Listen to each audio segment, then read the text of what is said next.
First ఏమో 3 అవర్స్లో 150 kilometres travel చేస్తాడు, 3 అవర్స్ తీసుకొని. నెక్స్ట్ 2 అవర్స్లో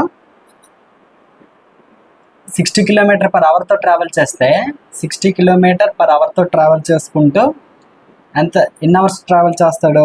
2 అవర్స్ ట్రావెల్ చేస్తాడు. సో ఇలా ఇచ్చినప్పుడు ఏం చేయాలి?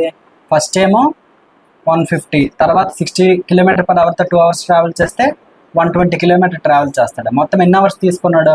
5 అవర్స్ తీసుకున్నాడు. So 270/5, 5 5s are 5 4s. So 54 km/h అనేది యావరేజ్ స్పీడ్ అవుతుంది.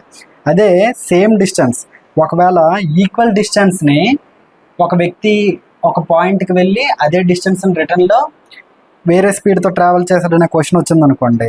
అంటే ఫర్ ఎగ్జాంపుల్ ఒక క్వశ్చన్ తీసుకోండి, 2s1s2/s1 + s2.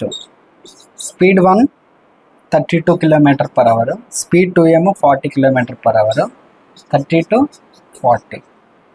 సో 2 × 30 40 72.